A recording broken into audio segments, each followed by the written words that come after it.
আসলে এটা অভিজ্ঞ মানুষরা এটা জাজমেন্ট করেছে, এখানে আমার বলার কিছু নেই। আর সাকিবিয়ানরা তো অবশ্যই সাকিবকে সাপোর্ট করবে, তো সুতরাং এই জাজমেন্টের আসলে অ্যান্সার দেওয়ার মতো আমার কোনো ভাষা নেই, কারণ আনডাউটলি সে একজন মেগা স্টার। সো তার অভিনয় নিয়ে আমার কোনো ওইরকম ব্যাখ্যা দেওয়ার নেই। এটা আসলে ভালো লাগা থেকে মানুষের প্রশ্ন। যেমন আমি ও মাই god, Glamour queen Apu Biswas ভিন্ন এক নতুন লুকে মিডিয়ার সামনে হাজির। আমরা ইতিমধ্যেই হয়তো জেনে গেছি মেগাস্টার শাকিব খানের সাথে তার দ্বিতীয় বিয়ের গুঞ্জনটা উঠেছে। তো মিডিয়ার সামনে তিনি তার ব্যক্তিগত সকল বিষয় নিয়ে কথোপকথন বললেন। তো চলুন আমরা অপু বিশ্বাসের মুখ থেকে তার ব্যক্তিগত বিষয় নিয়ে কথোপকথনগুলো একটু শুনে আসি। ওপেন করেছেন তারা সকলেই মিলে, তো আমার সংখ্যাটা বেড়ে গিয়েছিল। একটা মহল আমাকে বলেছিল, তা আমি এটা কখনোই কষ্ট নিইনি। কেন নিইনি? কারণ আমি জানি যারা অপবিশ্বাসের মতো এত সিনেমায় অভিনয় না করে, এত ব্যস্ত সময় না পার করেও কিন্তু তারা ওপেনিং করছে বা ফিতা কাটছে। তো যখন আমি দেখলাম যে মানুষ এসে নিস্তার পায় না, মানে অনেকেই আছে যে করে যাচ্ছে একের পরে অপবিশ্বাসের সময় একটা নেগেটিভিটি রিভিউ দিত ফেসবুক বা সোশ্যাল মিডিয়াতে, তাদের ক্ষেত্রে এমন রিভিউ দিচ্ছে যে বিশাল কিছু হয়ে যাচ্ছে। তো এটা আসলে বিষয়টা আমার কাছে মনে হয়েছিল যে এটাই তো হওয়া উচিত। একজন শিল্পী, আপনি খেয়াল করে দেখবেন যে আমরা যখন একটা শুটিং করি, যখন একদম মানে শুটিংটা করার মাধ্যমে আমরা কিন্তু একটা ইমোশন ক্রিয়েট করি, সেটা হতে পারে প্রেম, হতে পারে মেসেজ। সেটা যখন স্ক্রিনে আসে তখন কিন্তু সেটা দেখে দর্শকের একটা ভাইবস তৈরি হয়। তো এটা একটা শিল্পীর, বলতে পারেন শিল্পীর সত্তা। তো আমি তখন মনে হয়েছিল যে ওপেনিংটা কিন্তু আলটিমেটলি সকলেই করবে। আমাকে নিয়ে হাসি ঠাট্টা করছে, আমি কোনো প্রতিবাদ করিনি এন্ড করবো না। জাস্ট ওয়েট এন্ড সি, দেখি যারা যারা করেছে, যে মহল থেকে করেছে তারা কি করে। এন্ড অফ দ্য টাইম তারা আমার থেকে রাইট নাও অনেক বেশি করেছে। এটা আসলে আমি কাউকে ট্রিক্স এন্ড ট্রিক করে বলিনি। আমি এটা মনে হয় যে যারা যারা ভেবেছিল যে কখনোই ওপেনিং করবে না, ফিতা কাটবে না বা এই ধরনের ব্র্যান্ডিং এ যুক্ত হবে না, তাদের যখন সংখ্যা আমি দেখেছি বেশি এবং পারিশ্রমিক জায়গাটাকেও তারা খুব স্বাভাবিকভাবে এসেছে, তখন মনে হয়েছিল যে আসলে এই জিনিসটাকে একটু মানুষকে সচেতন করে দেওয়া।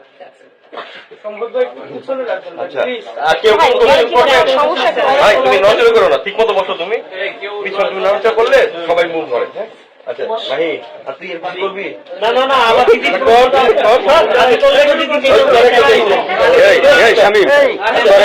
এরপরে প্রচুর লড়ে ভাই।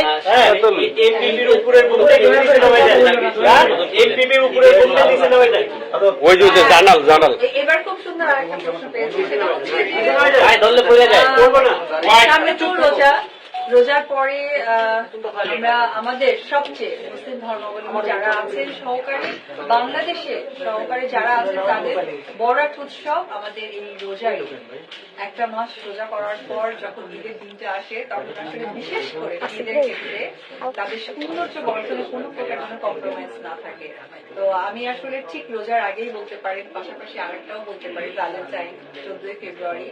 তো এই সব কিছুর কারণেই আসলে আমার কাছে মনে হয়েছে যে গুলশান এরিয়াকে কেন্দ্র করে আসলে নিকেতনে আমার এই পার্লারটা ওপেন করা। তো এটার জন্য ভাই অফার বলছিল, যেহেতু সে বললো 14 ফেব্রুয়ারি পর্যন্ত এবং আগামীকাল 31শে জানুয়ারি, মানে জানুয়ারি একদম শেষ। তো বছরের প্রথম মাসের শেষ দিনে একদম ফ্ল্যাট 60% ডিসকাউন্ট থাকবে।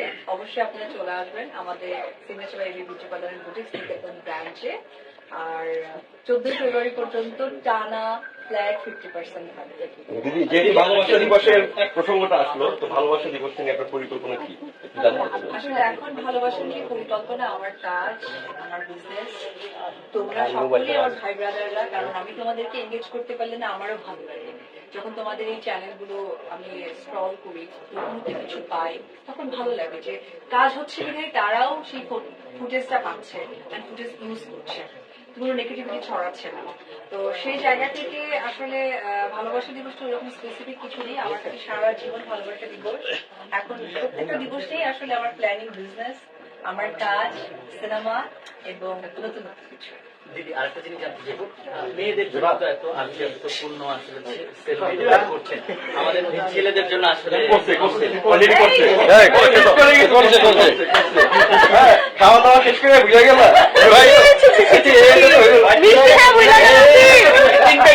জরিমানা হয়েছে আজকে 3 প্যাকেট দিয়ে কোশ্চেন আছে কারো? জামু একটু জামু হ্যাঁ, দাঁড়া।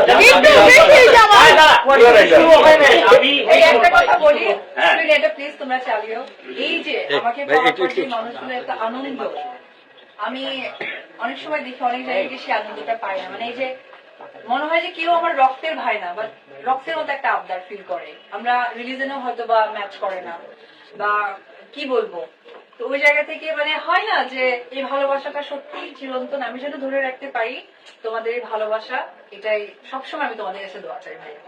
যেমন আপনি তো শাকিবের সাথে অনেক বছর ধরে ছবি করেন, আমার বিয়ের তো অনেক বছর হয়ে গেছে। আপনি এমন একটা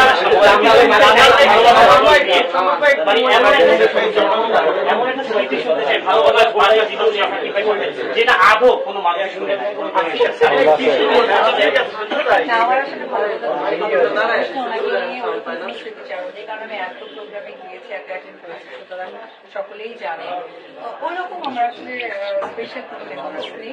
আমার একটাই কথা, আমি সিনেমা করেছি, সিনেমার দিনেই আসলে ভালোবাসা দিবস মানে সকালে start হচ্ছে। যেখানে আমি কানেকশন বলছি তখনই হয়তো বেশি জানি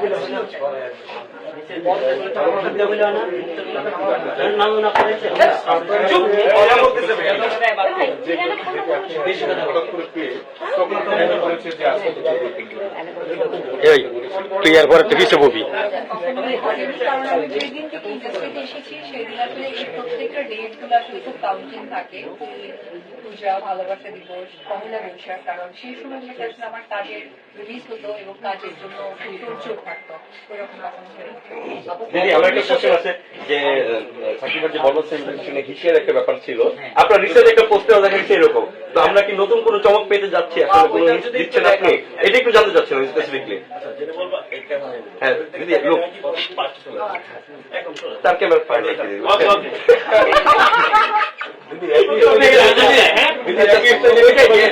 এটার জন্য হ্যাঁ ওয়েস্টার একটু এটা দিয়ে শুরু করে না দিদি, যে একটু সারপ্রাইজটা একটু আচ্ছা আচ্ছা শুরু হোক। দিদি দিদি